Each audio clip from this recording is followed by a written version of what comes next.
Hello students, क्या हाल चाल। उम्मीद करते हैं आप लोग बढ़िया होंगे। तो मैं आज आप लोगों को एक स्टडी टाइम टेबल के बारे में डिस्कस करने जा रहा हूं जो इस तरीक़ा से है। ठीक है, तो उम्मीद करते हैं आप लोगों को अच्छा लगेगा। ठीक है, तो बच्चों को अधिकांश ये डाउट रहता है कि सर हम कैसे पढ़ें, हमारा क्या एक प्रॉपर टाइम टेबल बन सकता है। तो बिल्कुल बन सकता है, क्यों नहीं बन सकता है। अगर आप एक रेगुलर स्टडी करते हैं और एक बिना कंटिन्यूटी के स्टडी करते हैं, बोथ आर डिफरेंट। जिसका आउटपुट है, जिसका मेन जो फीडबैक है वो रेगुलर स्टडी करने से आता है, न कि कभी पढ़ लिए कभी नहीं पढ़ लिए। तो फिर उसमें आपका जो ग्रोथ है होता है, लेकिन एक प्रॉपरली ग्रोथ नहीं होता है। ठीक है, ऐसा नहीं है कि ग्रोथ नहीं होगा, लेकिन उसमें एक जो रेगुलर पढ़ता है उसके कंपेयर में थोड़ा सा कम होगा। तो इसके लिए मैंने आप लोगों को सोचा कि एक ऐसा टाइम टेबल बना कर दूं जिससे आपको कुछ स्टडी में आपके हेल्प मिले। ठीक है, तो आप देखिए इसको ध्यान से थोड़ा सा, किस तरह का ये टाइम टेबल है। पहले एक मंथ आप इसके अकॉर्डिंग अपना पढ़ाई करें, उसके बाद अगर आपका प्रोग्रेस नहीं होता है तो इसको स्किप कर देना। ठीक है, तो स्टार्ट करते हैं। क्या है टाइम टेबल। पहले कि आप लोग सबसे पहले जो सुबह का टाइम होता है, सुबह में अधिकांश बच्चे उठ नहीं पाते हैं, जग नहीं पाते हैं। ठीक है, तो मैं उन सभी बच्चों से रिक्वेस्ट करता हूं कि बच्चे आप सुबह में जगना स्टार्ट कर दीजिए। सुबह का जो टाइम होता है ना, उस समय आपका दिमाग बिल्कुल कूल रहता है और जो आप उस समय आप पढ़ोगे वो आपके बिल्कुल माइंड में फिट हो बैठता है। ठीक है, तो सबसे पहले यहाँ पर लिखा हुआ है कि 5 AM में आपको उठ जाना है, जग जाना है। सुबह आपको 5 बजे जग जाना है और जग के आप क्या करोगे, wake up early in the morning. मतलब कि आपको स्टार्टिंग में 5 बजे आपको जग जाना है। ठीक है, कितने बजे जगना है, 5 बजे सुबह में आपको जग जाना है। उसके बाद 5 से 5:20 यानी 20 मिनट आप फ्रेश वगैरह करने में टाइम ले सकते हो। उसके बाद 5:20 से 5:40 AM है, उस समय आपको क्या करना है, 20 मिनट अपने ऊपर टाइम देना है। अपने ऊपर का मतलब आप फिजिकल वर्कआउट करोगे।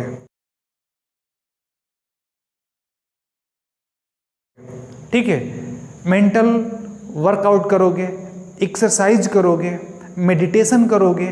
तो आपको उससे क्या होता है कि आपका जो हेल्थ है वो आपका सही रहता है। ठीक है ना, तो आपको क्या करना है कि 20 मिनट आपको अपने ऊपर टाइम देना है। मतलब अपने जो हेल्थ है उसको ध्यान में रखते हुए 20 मिनट वर्कआउट करना है। वर्कआउट का मतलब जैसे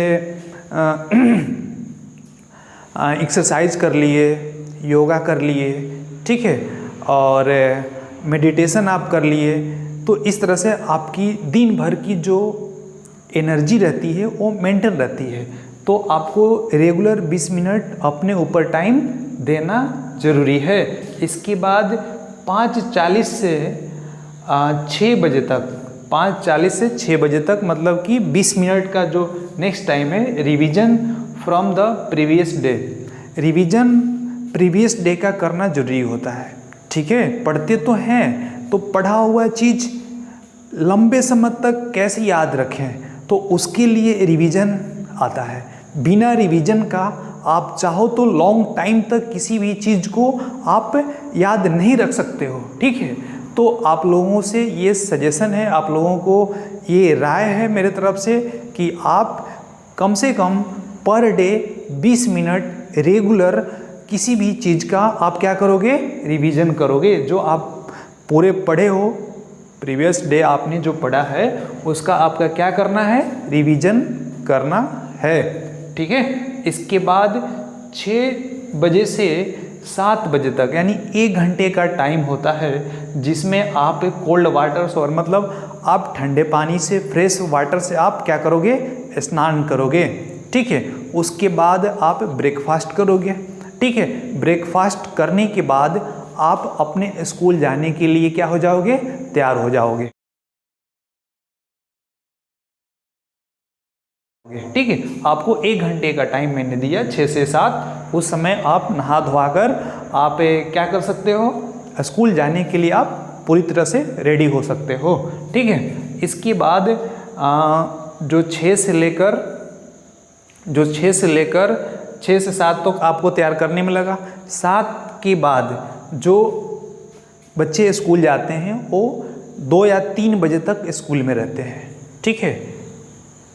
मतलब शहर या गांव कोई भी स्कूल हो उसमें लगभग आपको 7 से लेकर 2 बजे तक तो स्कूल चलता ही होगा, 1:30 या 2 बजे तक स्कूल चलता है। घर आते आते उनको लगभग 3 बज ही जाता होगा, ठीक है।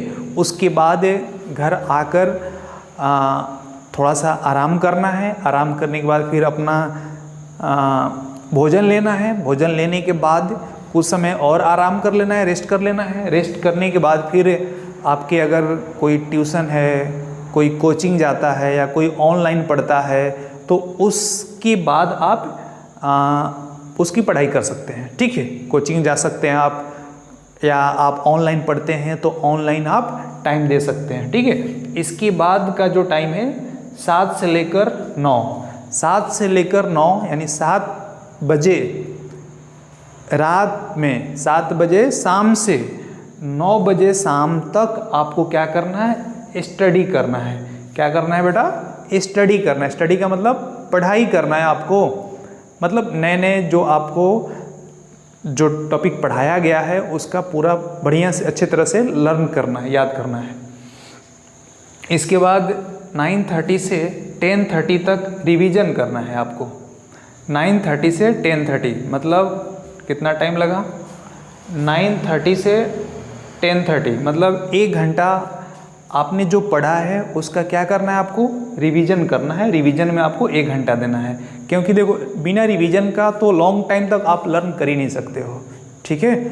किसी भी इंसान के दिमाग में ज़्यादा दिन तक कोई भी चीज़ें याद नहीं रहती है, तो उसके लिए ज़्यादा दिन तक याद रखने के लिए रिवीजन करना ज़रूरी होता है, ठीक है। तो 1 घंटा आप रिवीजन दो, रिवीजन में टाइम दो। इसके बाद फिर 10:30 PM से 11 बजे तक यानी आधा घंटा आपको क्या करना है? Revision the topic of the day.